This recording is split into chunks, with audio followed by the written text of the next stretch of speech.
Hello, my name's Tom and welcome back to my YouTube channel where I talk a little bit about theatre, a little bit about being a PhD student and a little bit about those two things in very harsh competition for my time. Today, perhaps my most requested What the Theory video yet, and we're going to be looking at postmodernism. Now, it's not going to be a particularly short one, which I like to think is due to the breadth of the subject rather than just be me getting worse at keeping these things nice and short and snappy, but I thought it was worth looking at in detail rather than trying to cut it down too much. As always, as we're going along, if you think the existence of this video may be a vague net positive for society, then please do consider giving it a thumbs up, and if you'd like to see more of these videos, then do consider subscribing at the end. Again, with all the desire that has been shown for this video to exist, I really hope I managed to do it some kind of justice.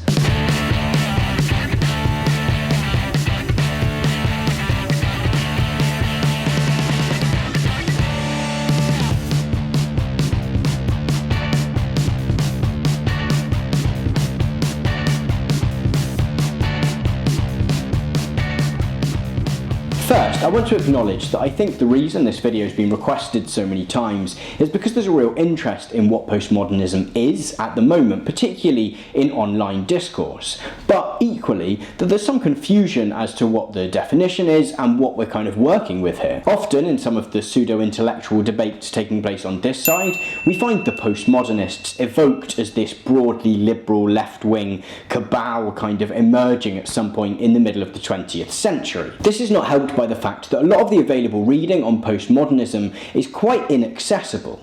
I even found that the entry in the Stanford Encyclopedia of Philosophy, which I tend to think is quite a good general introduction to lots of theories, was just a brick wall of text, and lots of theorists that I think to the general reader will seem quite obscure. Such a lack of genuinely accessible material on postmodernism does mean that kind of incomplete or improper uses of the term are able to go unchallenged. However, I'm not particularly interested in engaging with any of those kind of misconceptions of postmodernism directly.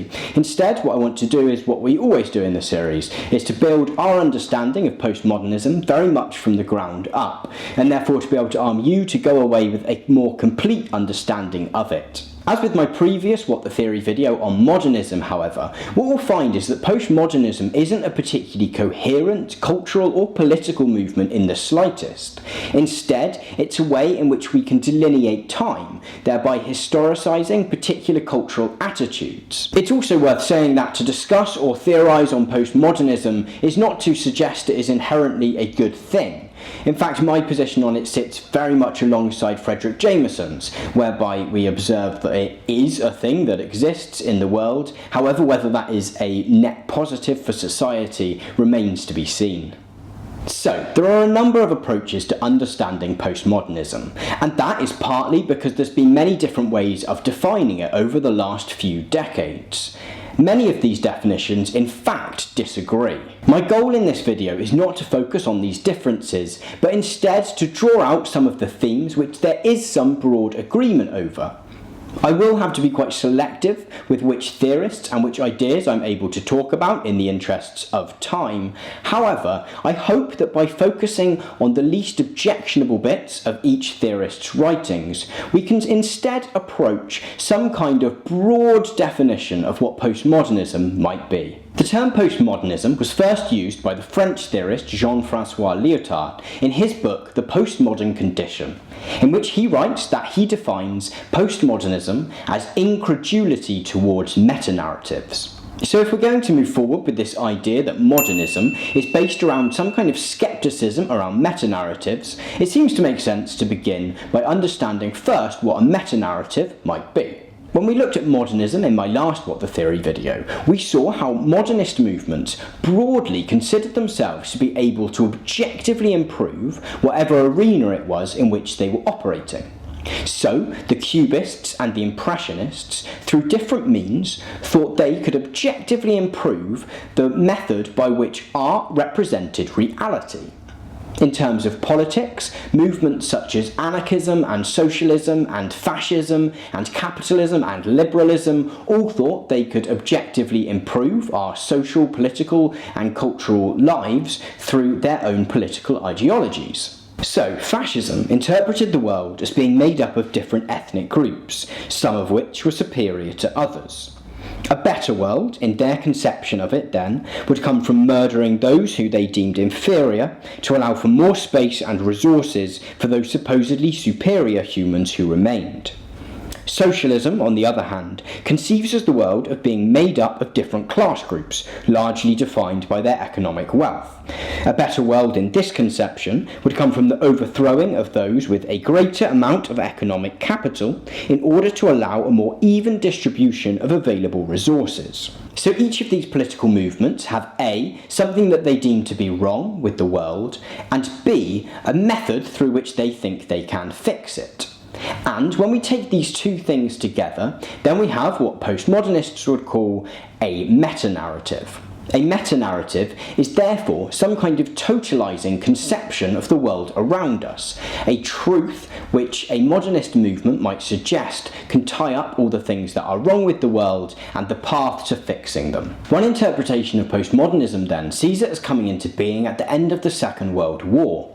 After witnessing the horrors of that period, particularly the revelations of the Nazi extermination camps, as well as the dropping of nuclear bombs on Hiroshima and Nagasaki, people became much more sceptical towards such totalizing conceptions of the world and the acts which they might legitimize. The fascist regimes of Hitler, Mussolini and Franco, as well as the Stalinist regime, were all legitimized by their own meta-narratives, which purported to be able to interpret the world through an underlying truth, and they therefore used this truth to legitimise power. After the Second World War then, but particularly from the 1960s onwards, society as a whole became far more sceptical towards such totalising conceptions of truth. The idea of a scepticism towards any notion of objective truth is worth sticking with for a moment, I think, as it has the potential to sound far more extreme than it actually is. And to do so, we're going to stick with Lyotard. In outlining his understanding of postmodernism, Lyotard draws heavily on the work of Ludwig Wittgenstein, who was writing in the 1950s. Wittgenstein had his own notion of a thing called language games. In short, language games explore how language can come to legitimate power. I'm going to use my own example here rather than one of Wittgenstein's or one of Lyotard's, and I find a really useful way to think about this is by looking at case law. Common law, at least in the English and Welsh context, and I think to a certain extent in the US, is set by precedent. That means that every time a judge makes a decision, that decision goes on to inform the decision that another judge might make on a similar topic in the future. So, in 1991, the Court of Appeals and House of Lords ruled in a case called R versus R that it was inadmissible for someone to cite the fact that they were married to someone as a defence absolving them of having legally raped that person. A similar example in the US might be Roe versus Wade, whereby the courts upheld a woman's right to abortion before the third trimester. Both these cases are ones that I hope you would consider to be broadly positives for the world. However, the judges making these decisions did not make them in such moral terms. Instead, in deciding whether something was legal or not, they had to look at previously existing law and make their decision based upon that precedent. In doing so, they also set a precedent for future judges who might be making rulings on similar cases. Here we find a prime example of language legitimating power. A judge in the courtroom does not make the decision morally there or then whether something is right or wrong, instead looking to the language of legal precedent to make their decision. I'll get to postmodernism and culture a little bit more intensely a bit later. However, I think it's worth mentioning here that much of this idea of language games also plays into the breaking down of the distinction between high culture and popular culture, which very much took place as part of early postmodernism. Academics, artists, and the general public began to become increasingly aware that there wasn't any inherent distinction between a piece of high art and a piece of popular culture. Instead, the entire concept that there's any difference whatsoever is socially constructed. And thus, we get this notion that we can view the bolero at the opera in the same manner that we might look at Finding Nemo. I've actually already explored this to some extent in my video on cultural texts, which I'll link above and therefore won't go into too much more detail here. Skepticism towards meta-narratives and towards objective truth as communicated through language, however, does not come just because people disagree with this being a good way to make a legal system or to make distinctions of what is high culture or not. Primarily, the skepticism towards meta-narratives and objectives truth comes in the growing distance that language games place between truth as defined in reference to the real world and truth as defined solely in relationship to pre-existing language. Side note, when I refer to language here, I'm actually talking about any ways in which human beings communicate, and that might include the spoken or written words, it might include sign language, it also might include actual physical action. We also begin to creep here into issues of representation, which is also of great interest to postmodernism. And to keep things not too confusing, we'll stick with our example of the legal system. Although we might not casually think of it as such, we can view the legal system as being a representation for morality. We can't actively have some kind of moral authority in a courtroom decide whether something is right or wrong, because we don't all agree on what is moral and what is right and wrong in different circumstances. What we have then is a judge who stands in the place of morality. However, through the self-referential process and precedence of case law, an individual judge becomes increasingly distanced from the thing they're meant to be representing. We would expect them to look to their referent, morality, to make their decisions. But instead, as more and more law is passed, they're increasingly looking to a representation of that representation. And with each landmark legal case that is passed, the distance between the thing that is being represented, what we call the referent, and in this case morality, and the representation, the judge's decision, becomes even greater. The French theorist Baudrillard was really interested in this growing gap between the representation and the referent. Particularly, he was interested in the moment at which the representation bears no resemblance or link to the referent at all. In order to look at an example of a representation that has no link to the referent, something that Baudrillard calls a simulacrum, I would like to take a look, leave behind our example of the legal system, and instead take a look at the Bretton Woods economic system. So, first off, a brief history lesson. For a considerable period of contemporary history, currency, pounds and pence, dollars and cents, yen, etc., were valued in relation to a certain amount of gold. A single pound coin that I might carry in my pocket, for example, was therefore a representation of a certain weight in gold. During the First War, however, this ended and was eventually replaced with the Bretton Woods system, in which the value of each individual international currency was defined in relation to the US dollar. Already here we have one representation standing in not for a referent, but instead simply for another representation. In a similar way to in my earlier example, when a judge was standing in for previous law rather than for morality, here the pound coin that is in my pocket is instead not standing in for a certain amount of gold, but for a certain amount of US dollars. A further leap, however, came in 1971, when Richard Nixon declared this system to have been abandoned. Currencies the world over, therefore, are in the present day a representation of nothing other than themselves, something that we call fiat currency. Currency, therefore, becomes another perfect example of what Baudrillard calls a simulacrum. The pound in my pocket no longer represents anything at all, and only has any inherent value for as long as people in shops are willing to accept my pound coin. Jameson suggests that we can view this moment as the one in which postmodernism went beyond being simply a fringe interest, and instead the cultural logic of Western society.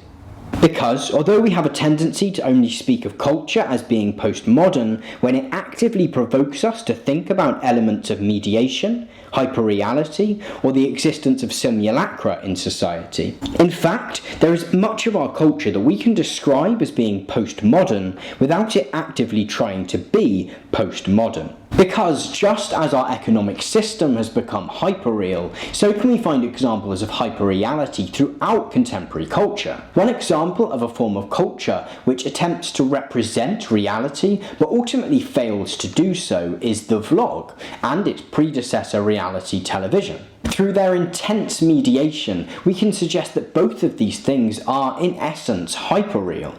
If we look at Casey Neistat, his vlogs are supposedly a representation of the life of a videographer living in New York. The first level of distance placed between the referent and the representation is in how highly mediated his vlog is.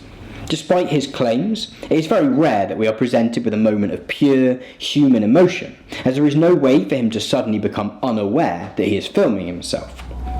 Ultimately, however, I would argue that the moment in which Casey's blog becomes hyperreal is in the increasing amount of screen time he spends talking about being a YouTuber. His vlog therefore becomes a simulacrum, no longer being about a representation of the life of a New York videographer through the medium of YouTube, but instead the representation of being a YouTuber through the medium of YouTube. From early on in the postmodern era, however, some artists have actively sought to explore the failure of art to accurately represent the real world. When modernist artists felt like they could improve art so that it would reflect the real world in a better manner, postmodernist artists instead view this act as impossible, suggesting that there will always be a distance between the referent, the real world, and the represented, the work of art. Marguerite's The Treachery of Images is a very early example of this. Very simply, the piece places the phrase "this is not a pipe" under an image of a pipe, therefore playing with the idea that although this is a representation of a pipe, it can never actually be a pipe. I find the most interesting examples, however, to be those pieces which explore the presence of simulacra and hyperreality in our everyday lives. The title character of Sacha Baron Cohen's Borat, for example, is a simulacrum. Borat is a representation of something which does not exist. His entire character, instead, is constructed in reference to what Cohen thinks his unknowing American interviewees would expect of a Kazakhstani. A representation built from existing representations of Middle Eastern culture. By then placing that character in real-world scenarios, he uncovers how lodged certain forms of simulacra have come in our minds. He uncovers how we often embrace such simulacra uncritically.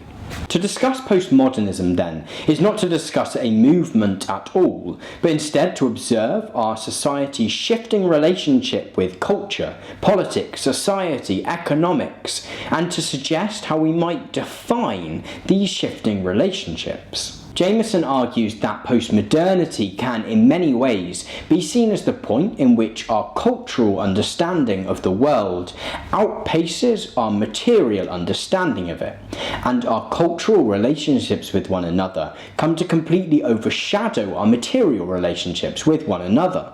In this regard, though his supporters would not like to tie themselves to postmodernism in the slightest, we can view Trump in many regards to be a prescient example of a postmodern politician. Though his material relationship with his core voting base couldn't be any more different, he being a millionaire, most of them not being so, because he shoots from the hip and talks straight, as we have come to expect working class people to do through many absolutely awful representations of them, certain sections of society have come to embrace him as being one of their own. Whatever one's views on postmodernism are then, it's becoming increasingly hard to argue against the fact that we are living in, or have recently lived in, a period which we might define in these terms we've been looking at. What remains to be seen is how the introduction of some fairly modernist politics, both in the actual political discourse of Trump and Brexit, as well as Jeremy Corbyn and the Sanders wing of the Democratic Party on the left, might mean for the future of postmodernism, or perhaps our step into something else entirely. Thank you very much for watching this video if you've made it this far. I've had to leave out quite a lot even to get it to this length, so if there's any particular aspect of postmodernism you want me to talk about that I haven't covered, then do let me know down in the comments. I am debating doing a few extra things, particularly deconstruction was something that many people asked me about. Otherwise, I hope I've done this video some justice, and thank you very much for watching and have a great week.